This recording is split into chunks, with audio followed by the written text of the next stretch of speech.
Hello everybody, and welcome back to OMB Reviews. I am the critic who is a cynic. Hope you're doing well, and today we'll be talking about Venom Let There Be Carnage's box office and just how impressive it was for these pandemic times, but is it a sign of things getting back to normal? And also, will the long-term domestic box office be able to hold up to the competition that is set to be coming out not only this weekend, but in the following weekends of October, especially when we compare the numbers to the first Venom film, because there's certain things I think some people are missing. But before going any further into this, please make sure you smash that like button, light up that fire button if you're watching on Odyssey. Also, make sure you're subscribed to the channel with that bell notification turned on. That way you know every time a new video or live stream goes live on the channel. So, as you can see, obviously all the headlines this weekend were Venom Let There Be Carnage devours Black Widow's pandemic opening record of $90.1 million. Again, a huge feat, beating even that of the original Venom, which had around $80 million in its domestic opening, and also destroying the once lauded Shang-Chi's $76 million opening weekend for the 3-day opening. Now, the number that I was waiting for was what the Monday number was going to be, because remember that Shang-Chi was kind of touted as having over $90 million in its holiday weekend, and it's a holiday that no other film has ever done well on, because big studios don't release big movies on that weekend, because again, it's just kind of this rule of thumb, this kind of pet peeve that films just don't make money. But okay, when you don't have big studios putting movies out on that weekend, guess what? Yeah, you're right. There's going to be a history of films not making that much money on that specific weekend, and so it was kind of a slam dunk for them to make that choice as is in any general MCU film. But when you actually dive into the numbers, guess what? Venom Let There Be Carnage is beating Venom Let There Be Carnage is beating Shang-Chi, and also, of course, the original Venom film. But I think that what is interesting about this movie is specifically how steep the drop-off has been from Sunday to Monday compared to the first one. So let's go ahead and look at these numbers. So as you can see, for its first Friday and Saturday, it just destroyed Shang-Chi. It then lost to Shang-Chi on its Sunday. And then, of course, for Monday, remember that on Monday, it was Labor Day weekend for Shang-Chi. So therefore, it was a holiday. So a lot more people were able to go out and see it, which brought the 4-day total for Shang-Chi to $94.6 million, whereas Venom Let There Be Carnage was able to earn $5.7 million on Monday, bringing its total up to 95.7, meaning that in general, not only did Venom Let There Be Carnage beat Shang-Chi, but it didn't beat it by that much. And I think that is cause for some concern, at least at this point. And it's not because of the fact that it's relatively close in number, it's just how steep that drop-off is. Look at the weekend for the first Venom film. That film made around $89 million, $89.8 million after the first 4 days of its release. And when it dropped from $21 to $9 million on that Monday after.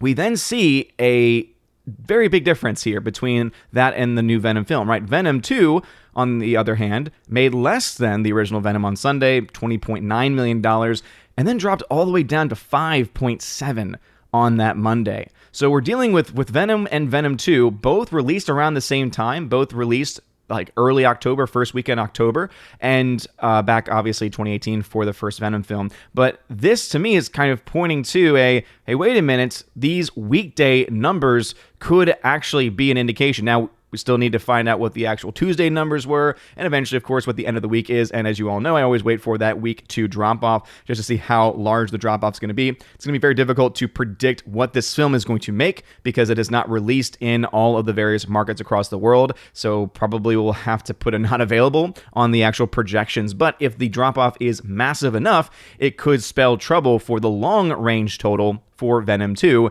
in comparison to Shang-Chi, because whether you like Shang-Chi or not, again, I have not seen the film yet myself. One cannot deny the fact that the film had very strong holds from week 1 to week 2 to 3, etc. Like, again, every week had a very strong holdover, which is why, at this point in time, it's at $206 million worldwide.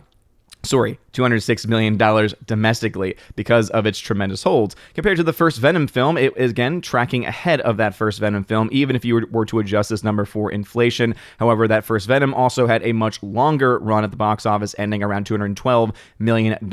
I imagine that Shang-Chi will also have maybe not as long of a box office run, but it could, and will probably end up matching and maybe even possibly exceeding that of the first Venom film, of course, without taking too much into consideration with inflation there. But we'll have to wait and see exactly what the numbers are before we can even talk about that. But if this trend continues, and this is really the big one, comparing the Venom 2 numbers to the Venom 1 numbers, if the trend continues where this movie is making very small amounts, the Tuesday numbers should be bigger because Tuesday is usually a lot bigger for the fact that it's discount day. Tuesday discount day, you usually get cheaper tickets. You can usually also get some deals at the concession stand. So these numbers are always usually higher on the Tuesday in comparison. So we'll see just how much higher it is, if it's able to at least beat Shang-Chi's or get close to what the first Venom film did.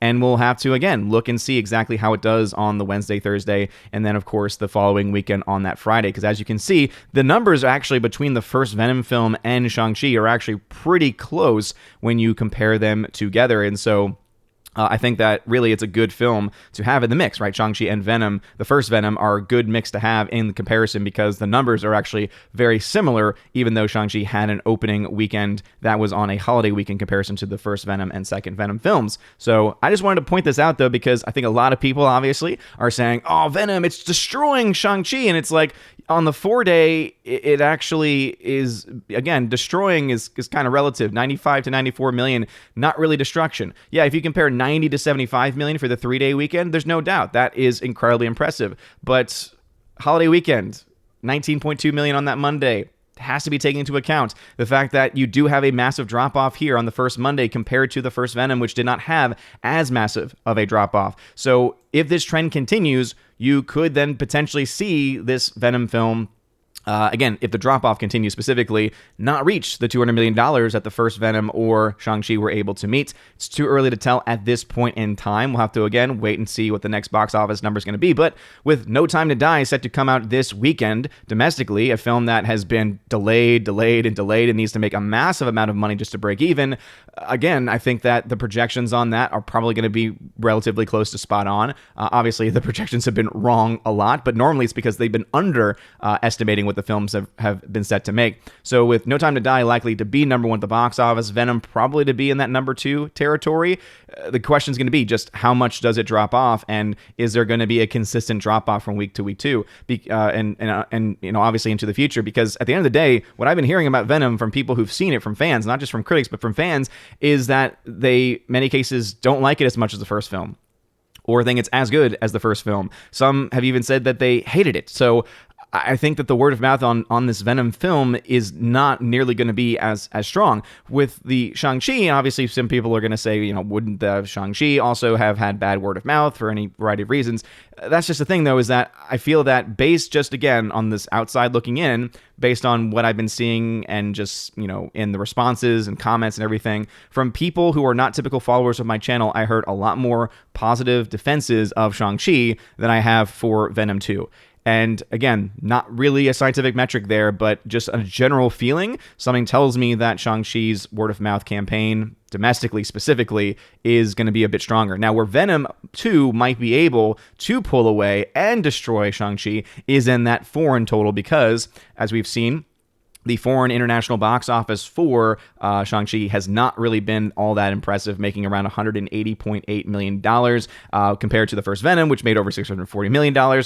I don't know exactly how close Venom 2 is going to get to that mark. I don't know if Venom's going to get any close to the $853 million the first Venom film did, just because of the state of where we are in the current modern marketplace. Again, it'll depend on how this release that they're doing, right, with opening up in different markets over the next several weeks, is going to work out for them, or if it's going to work out for them at all. But I did want to point this out because obviously these are things that some people try to run with very quickly, saying, hey, look, we're just going to focus on these 3 days, but then we're going to skip this fourth one, which puts these two films almost at even. So as I said before, Shang-Chi had a very impressive hold from week 1 to week 2. We don't know if Venom 2 is going to have a similar type of hold. It could completely bottom out because of a myriad of factors. Not as positive word of mouth, because of the fact that there's going to be a lot more competition. Shang-Chi, remember, was by itself had no competition for a solid month or so, and so therefore was able to really ride that momentum forward at the domestic box office, helping it push it well past $200 million.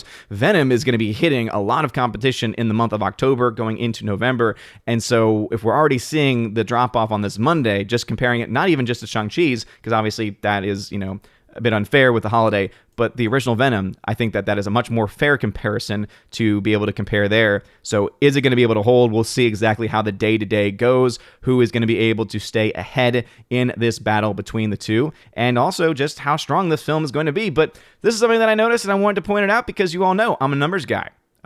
When it comes down to it, I can like a film, I can hate a film, but the numbers are what they are, and I'm not ever going to try and twist and spin the numbers to say something that they don't actually say. I try my very best not to do that, and so I just try and let the numbers speak for themselves for the most part, and I think that there are, again, a lot of people that are, I think, cheering a little bit too quickly, too early in this battle between these two films, because 3 days, absolutely, no doubt, Venom destroyed it in its first 3 days, but Shang-Chi had the holiday weekend, and this drop-off is pretty massive, even compared to the original Venom film. So we'll have to wait and see. What are your thoughts? Do you think Venom 2 is going to have a strong week 2 hold, or do you think it's going to just have a massive 60% plus drop-off, similar to what we've seen with other big-budget films? Shang-Chi was able to avoid the massive drop-off that we typically see, and then in the following weeks after that, it had like 30 to 40% drops. Is Venom 2 going to be able to do the same thing? Is there going to be enough positive word of mouth to keep the film going? If not domestically, maybe internationally, since there is a slower rollout going out there, opening up into different countries over the next couple of weeks. Let me know your thoughts about this or anything else I mentioned in the comments section below. If you like this video, smash that like button, light up that fire button. It really does mean a lot. You're all amazing and beautiful people. Hope you all have a wonderful rest of your day. And as always, God bless.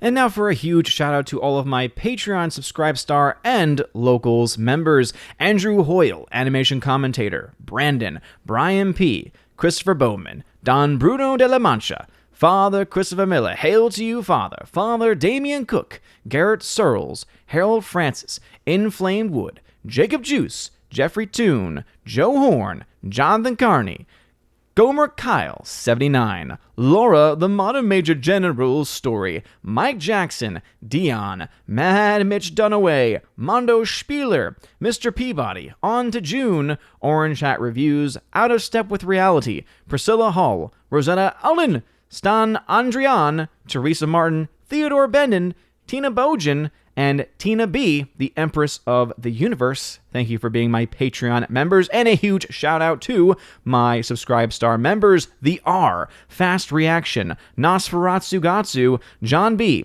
Perpetual Punster, Mr. Roy, Glinzer, J. Alex McCarthy Jr., Dean Heiss Slash, the new number 2, J-Rod the Beer Guru, and ZK-Man. Thank you very much for supporting me over on Subscribestar. And to my one Locals member, Robert Barnes, thank you for supporting me over on Locals. And if you want a name shouted out, or your name rather, shouted out at the end of every single live stream and video, please consider joining on one of those platforms, either Patreon, Subscribestar, or Locals. Links to that can be found in the description. Look at that top link especially. It's called the Willow link there. It'll give you links to all the social media platforms and also ways to support the channel. If you want to be an Army of Asgard level or above member, you can get access to giveaways that I do every single month. I give away 4Ks, Blu-rays, all kinds of stuff. It is a lot of fun. Also, if you join at the Keeper of the Bifrost level, you get access to all of that. Plus, you get access to an exclusive podcast that I do with John the Flick Pick Flickinger.